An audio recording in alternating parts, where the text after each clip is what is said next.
Hello everybody and welcome back to World War II in the Eyes of the Beholder. Today we will be talking about every single thing you could possibly want to know about the M1928 Haversack. So when I first begun, there was a lot of things that I didn't know about this Haversack. And I did a lot of stuff wrong because of it. And now that was really annoying, and it actually messed up some of my gear. It made it to where I had to rebuy stuff. So if you're a new guy to reenacting, then I would suggest watching this whole video. You might learn something, some cool tips and tips and tricks to making it more comfortable and all that. So first off, the first mistake that I did was I bought the Haversack, the M1928 Haversack, without the meat tin pouch. This is a common first reenactment mistake. Don't ever do that. You always want to buy this with it, because then you have two different colors. I mean, that's pretty much the only reason you don't, but it's pretty annoying. It's two different colors, so it's pretty annoying. That was the first mistake I made, and there was a lot of miscommunication. So basically how it works is you'll put your stuff here, this folds up here, and then these fold on both sides, and then they buckle, and then this folds over that like so. There are four main parts of a haversack. There is the main M1928 haversack. There is the meat tin pouch. These are the main two parts. And then there is the shovel. And sometimes there's like a little extension that goes right here to make it to where you can have a bigger, make it to where you can fit your tent in. Most guys don't use that though. And they just fold this up like this, and they'll put their tent right here, their half pup tent, which works just as well, and I would suggest doing that, but I didn't want to get that out today. So, so let's start with it. The haversack was meant to carry many things. You know, sometimes you'd carry clothing, sometimes you'd carry blankets, sometimes you'd carry your tent. And you can carry all types of stuff in your haversack. Today, to make it easier, we're just going to start with a fleece blanket. So this is just a random fleece blanket. I don't actually have a wool blanket. Planning on getting one soon, but it is a very good, start to packing. It really helps you practice, doing it a bunch, and getting that done. But basically, you'll put your main big item here, then you'll stuff in the sides with socks or scarves or whatever, and then you'll put your mess kit. You'll put your K-ration boxes in there. And these I actually made. Exact dimensions, I made them because I don't want to buy real ones. So, yeah. Let's get into the video. Also, a little quick disclaimer here. This is a shortened T-hand shovel for paratroopers and armor divisions. So the one that would go on the back of your haversack would be a little bit longer. And if you don't have a T-handle, then you can always use the standard foldable E-tool, entrenching tool. Both of them work, but for this video, we're going to be using the shortened T-handle shovel, which works perfectly fine. So, to start, we're going to attach this, because that was something that I didn't know how to do, and I had to research it when I first got these. So, how you attach it is there's these four little bars right here, and they go into these four little slits, making sure that your flap is facing up. So if it's like this, you don't want to put it on like that, because then it ends up upside down. So you want to make sure that you put it on like this, so that way when you fold it over, it's on the right side. Basically what you're going to do is you're going to take these metal things and you're going to push them through your slits. These slits right here. 1, 2. There's only 2. You push them through like that, like so, and then you'll take this strap and you thread it through. 1, 2. And that's it. That's all there is to do it. Sometimes they get really long, like these are really extra long. So you can just like tape them like that so they're not flopping around. But You do that to both sides. One.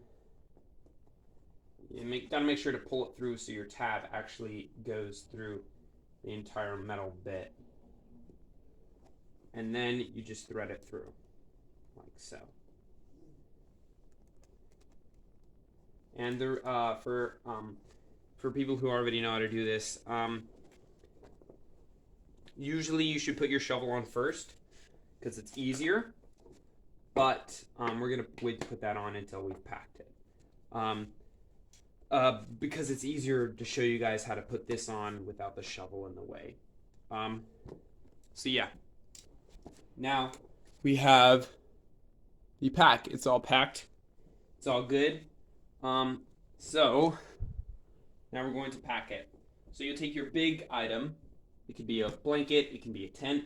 It can be a sweater. Anything like that. So you're gonna want to try and you don't want to try and go too far off. Yes, it will tie down a lot, but you don't want to like stuff it too much. So you're gonna do that, and then you're gonna put your cave rations like so, and then if you have any smaller items, this is just a makeshift scarf that I've used in a couple of my videos. You're gonna stuff it on the sides like that, just to maximize efficiency. Now you're gonna make sure you put this up. This is important. You don't want to forget that. And then you're gonna thread these these strips through these holes right here. You need to make sure you do that so it stays secure. All right, and then you buckle it at the end. And if you have a shovel or if you don't, you're gonna need to unbuckle that when or if you put your shovel on. So pull that nice and tight, like so. And I mean, don't focus too much on being exactly neat, because that can take a lot of extra time that's kind of unnecessary. Just make sure to do it right, and if you do it right, then it'll be good. I mean, keep in mind, guys in the field didn't have 30 minutes to pack their haversacks, but the reason they come apart like this is so you can either open it fully and get out what you need, or you can just open the top and get out the 1 or 2 items that you need. Boom. Don't worry about these tabs. They're perfectly fine where they are. Now we're going to put the shovel on. Alright, so this flap, misconception that I thought is this flap had to go all the way to the bottom and it had to meet the bottom right here. That's not true. It's going to look like that. It's not going to go all the way. And in fact, you want it like this, so you can use this to wrap around your shovel handle. So your shovel is going to go under this. So if you're putting it on with your meat tin pouch already on, you're going to slide it through like so, and then you're going to attach it to these tabs, these 2 tabs at the front of the haversack, like a standard cartridge belt. You're going to bend it,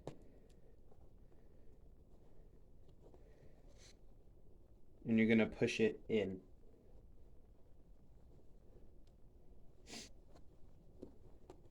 And that's why I'm saying, it's a little bit easier to do it before you put it on, but it would be really hard to demonstrate how to put the meat tin pouch on if I did that for y'all. So, boom. That's on there like that. Now we have the shovel is on. See, it's nice and attached right there. So you're going to take this, and this is where I was talking about.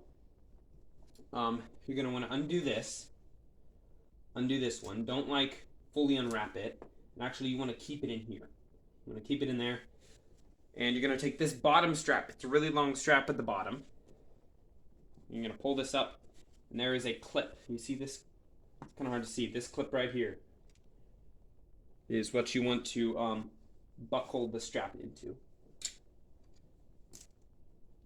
Just like any other buckle. and make sure you pull it really kind of tight, because this is really what keeps your haversack together.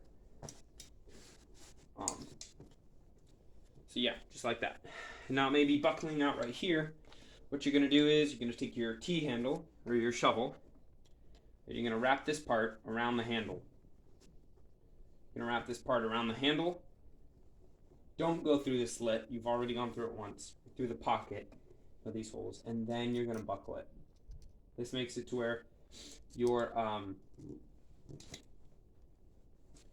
shovel is fully attached to your pack, and it is not going to go anywhere.